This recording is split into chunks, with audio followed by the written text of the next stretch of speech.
अश्विनी कुमार जी दिल्ली से। राधे राधे महाराज जी। महाराज जी, कई संतों के श्रीमुख से सुना है कि भगवान श्री कृष्ण की प्राप्ति के लिए भक्ति करना बहुत कठिन है, क्योंकि भगवान कृष्ण बहुत कठिन परीक्षा लेते हैं और सभी अपने परिवार वालों को तथा सभी आर्थिक संपत्तियां वस्तुओं को हमसे दूर कर देते हैं, जो कि हम वो अम्बरीश जी के पास फिर तो कुछ नहीं होना चाहिए था। अगर भगवान अपने भक्तों की आर्थिक संपत्ति का नाश कर देते तो अम्बरीश जी चक्रवर्ती सम्राट थे। भगवान देते हैं।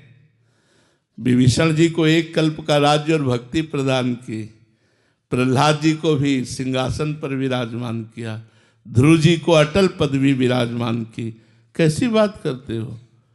भगवान ममता आसक्ति का नाश करते हैं, पापाचरण का नाश करते हैं, दुर्बुद्धि का नाश करते हैं। भगवान ऐसा नहीं करते। भगवान सबको सुख प्रदान करने वाले मंगल भवन है, उनके द्वारा मंगल कैसे हो सकता है? देखो, हम भगवान के ना होते तो बहुत अपने परिवार 4-5 के बीच में बैठे होते। आज हम भगवान के हैं तो हजारों के बीच में बैठे कि नहीं? आप हमारे नहीं हो क्या? क्या आप लोग हमारे नहीं हो? अगर विचार करके देखो तो आप प्यार देने ही तो आए हो हमें तो चारों तरफ से प्यार ही प्यार मिल रहा है। क्यों? क्योंकि भगवान के हैं इसलिए। कौन सी बात की कमी है? आप विचार करो, यदि भगवान भक्तों को दुखी देते हैं, सब कुछ नष्ट कर देते हैं, तो आप बताओ हमारे पास क्या नहीं है? अगर आप लोगों को ऐसा लगता है भगवान श्री कृष्ण परीक्षा लेते हैं, तो हमारा पूरा जीवन श्री कृष्ण के ही लिए रहा।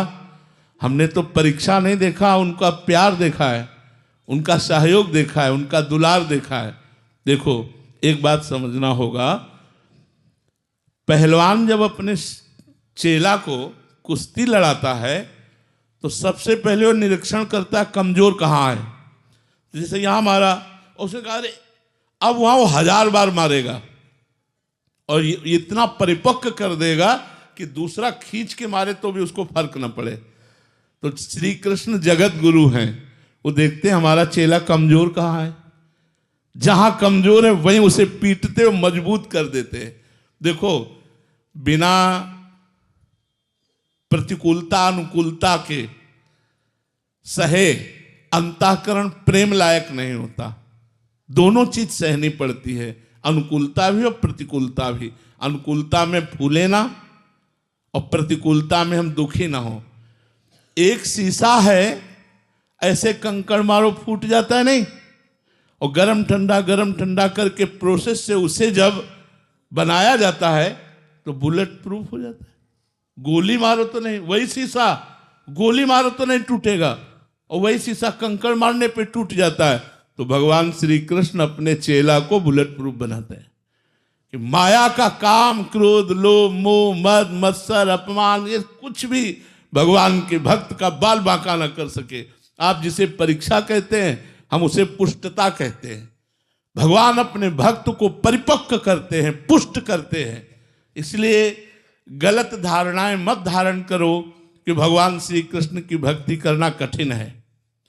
हमें तो लगता है संसार की भक्ति करना कठिन है, क्योंकि सब छलिया है, सब स्वार्थी है, सब कपटी है, कोई सच्चा प्रेम करने वाला दिखाई नहीं देता। प्रेमी तो श्री कृष्ण है। इनकी भक्ति क्या कठिन है? आप हमें बताओ, क्या कठिन है? हमें तो लगता है आप लोग समझ नहीं पा रहे। तुलसीदास जी के सामने जब सम्राट अकबर ने ताज उतार के रखा तो आंसू आ गए। तो भक्तों ने पूछा, क्या बादशाह प्रणाम कर रहा है, इस आनंद की खुशी के आंसू हैं? तो उनका नहीं। तुलसी जब राम का नहीं था तो मांगे टुकड़े नहीं मिलते थे, आज राम का है तो बादशाह ताज उतार के रखता है। आप कैसे बात करते हो? श्री कृष्ण की भक्ति में कठिनाई नहीं है, माया के भोगों को छोड़ना कठिन है। वही कठिनाई हमें लगती है। गंदे आचरणों को छोड़ना कठिन है, गंदा खान पान देखना, सुनना, भोगना, ये छोड़ना कठिन है। इसीलिए श्री कृष्ण भक्ति कठिन लगती है। नहीं बताओ, भगवान की भक्ति में क्या कठिनाई है? मधुर मधुर भगवान का नाम स्मरण करें, कृष्ण कृष्ण कृष्ण राधा राधा राधा। जो मिला भगवान को भोग लगा के पा लिया। भगवान के आश्रित हैं, सब कर्म करो, आप जिस कर्म में हो भगवान ने रोका नहीं है, भगवान ने और कर्म में लगाया है। ये भक्ति ये नहीं सिखाती कि आप कर्म छोड़ दीजिए। जो जहां है, जिस मार्ग में है, अपने कर्तव्य पर डटो और नाम जप करते रहो और अपने कर्म को भगवत अर्पित कर दो, हो गई भक्ति। बताओ भक्ति में कौन सी कठिनता है? कठिनता है पापाचरण छोड़ना, गंदी बात छोड़ना, गंदा भोजन छोड़ना, गंदे दृश्य देखना छोड़ना, यह कठिन है, इसीलिए कठिन जान पड़ती है। महाराज जी, क्या अभी आप गुरुजनों ने सरल बना दिया? नहीं तो इतना कठिन मान्यता हो गई थी कि केवल सब कुछ घर परिवार छोड़ने के बाद ही भजन किया जा सकता। नहीं नहीं, बिल्कुल गलत बात, बिल्कुल गलत बात। हम फिर कह रहे हैं तुम्हारे परिवार में 5 लोग होंगे, हमारे परिवार में 500 लोग हैं।